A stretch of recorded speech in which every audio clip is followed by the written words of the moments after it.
kelas 4 A, B, dan C. Ya, semua sehat ya. Semua semangat. Seminggu sudah kita lewati ujian UTS kita. Harapannya semua nilainya baik ya. Karena itu hasil kerja keras kalian ya. Walaupun online tetap semangat. Sekarang kita akan melanjutkan pembelajaran kita bidang studi matematika. Hari ini kita akan memulai pelajaran online kita, yaitu dengan bidang studi yang kita sudah baca dari modul, yaitu mengenai statistika. Harapannya semua sudah dibaca ya di rumah ya, statistika. Ya, oke. Supaya lebih jelasnya, kalian perhatikan penjelasan berikut ini. Ada beberapa hal yang akan kita pelajari terkait pengolahan data. Di antaranya adalah A. Mengumpulkan data. B. Menyajikan data dalam bentuk tabel. C. Membaca dan menafsirkan data dalam bentuk tabel. D. Menyajikan data dalam bentuk diagram batang. E. Membaca dan menafsirkan data dalam bentuk diagram batang. Contoh proses pengolahan data dalam kehidupan sehari-hari adalah pemilihan ketua kelas pemilu, dan lain-lain. A. Mengumpulkan data. Data adalah catatan informasi yang diperoleh berdasarkan fakta. Ada beberapa metode yang bisa dilakukan untuk pengumpulan data. Di antaranya adalah wawancara secara langsung, pengisian kuesioner atau angket, mengambil data dari sumber yang sudah ada, misal data absensi, data sensus penduduk, dan lain-lain. Data yang diperoleh tersebut kemudian diolah dan disajikan dalam bentuk tabel atau diagram. B. Menyajikan data dalam bentuk tabel. Data yang diperoleh dari wawancara, pengisian kuesioner, atau pencatatan langsung kemudian disusun dan disajikan dalam bentuk tabel atau diagram. Contoh. Berikut data nilai ulangan kelas 4.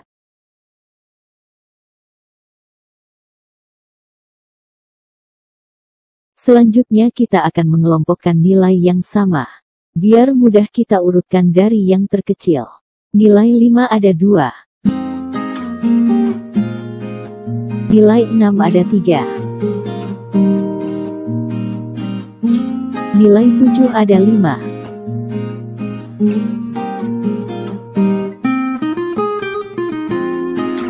Nilai 8 ada 4. Nilai 9 ada 2. Selanjutnya tinggal kita masukkan ke dalam bentuk tabel sebagai berikut.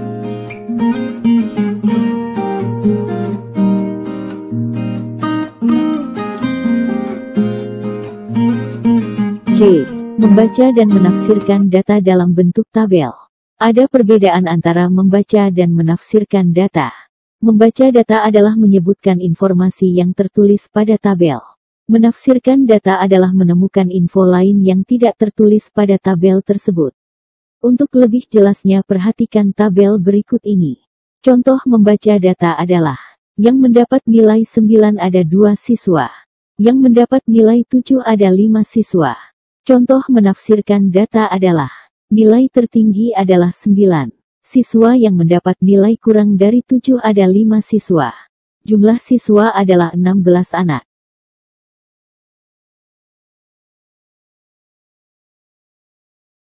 D. Menyajikan data dalam bentuk diagram batang. Diagram batang merupakan bentuk diagram yang menyajikan data dalam bentuk batang-batang persegi atau persegi panjang dengan lebar sama. Diagram batang bisa vertikal atau horizontal. Perhatikan contoh berikut. Berikut data nilai ulangan kelas 4.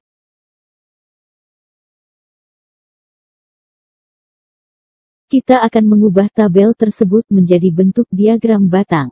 Sumbu mendatar adalah nilai siswa yaitu 5-9. Sumbu tegak adalah banyak siswa yaitu 1-5.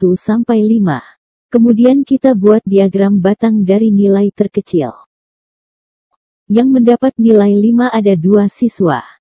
Yang mendapat nilai 6 ada 3 siswa. Yang mendapat nilai 7 ada 5 siswa. Yang mendapat nilai 8 ada 4 siswa. Yang mendapat nilai 9 ada 2 siswa. E. Membaca dan menafsirkan data dalam bentuk diagram batang. Perhatikan contoh berikut. Berikut data jumlah siswa dari kelas 1 sampai kelas 6 SD Mentari.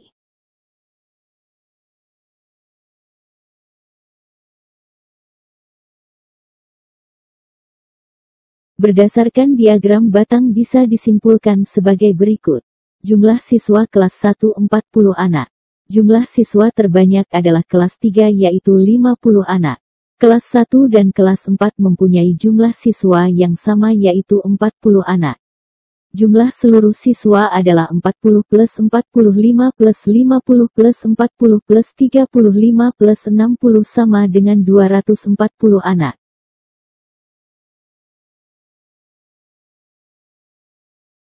Latihan soal pengolahan data.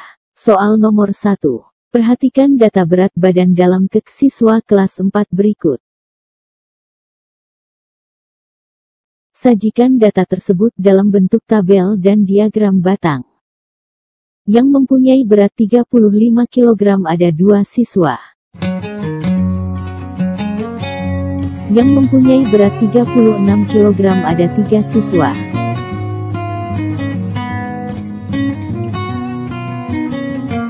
Yang mempunyai berat 37 kg ada 4 siswa.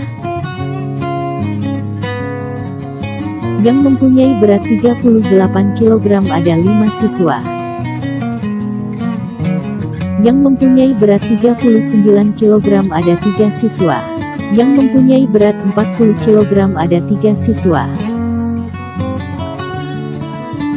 Selanjutnya kita ubah ke dalam bentuk tabel dengan memasukkan angka tersebut satu persatu.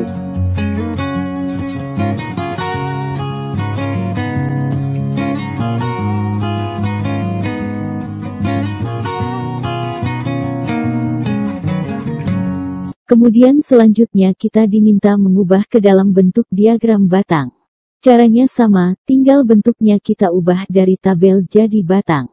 Sumbu mendatar berat badan dalam kilogram. Sumbu tegak banyak siswa.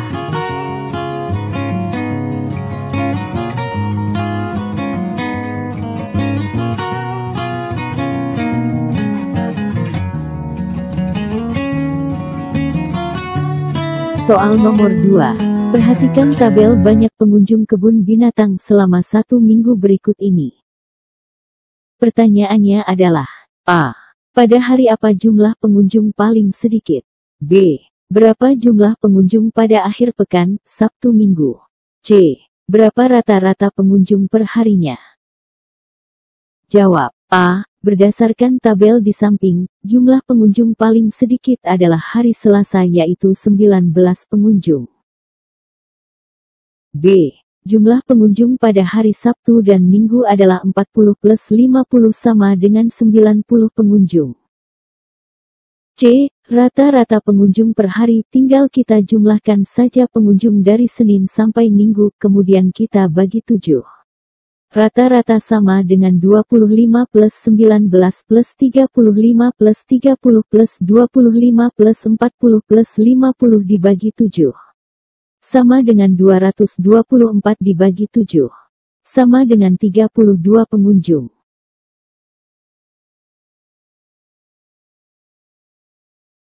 Soal nomor 3.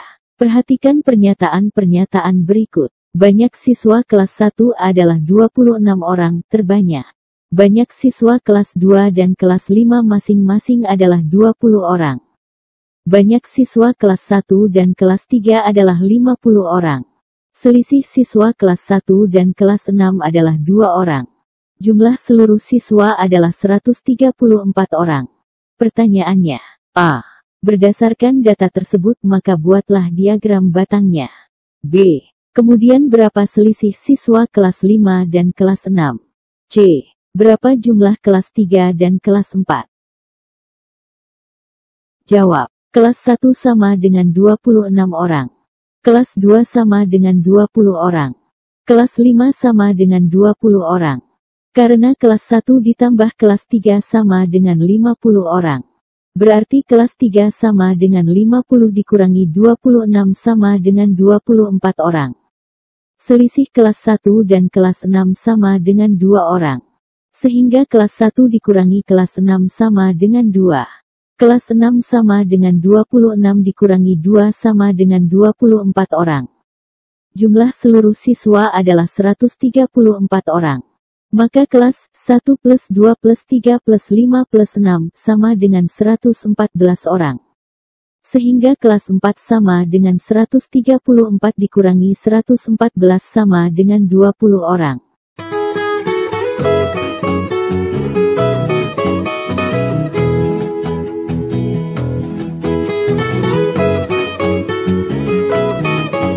Pertanyaan A. Gambarkan diagram batangnya. Dari data ini kita tinggal konversikan ke dalam diagram batang, di mana sumbu mendatar merupakan kelas.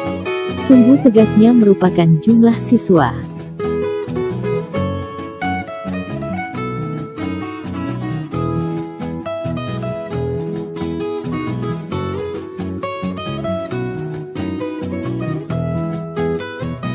B.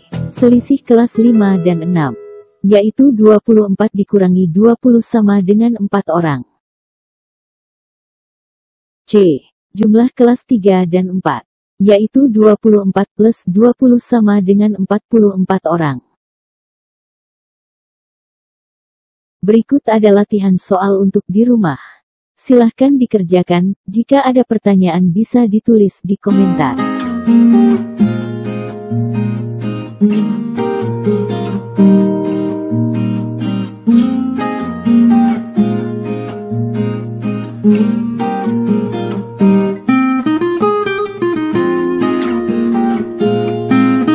Cukup sekian dulu ya untuk pembahasan kali ini. Oke, sudah dilihat tadi ya, sudah diperhatikan penjelasannya, sudah mengerti?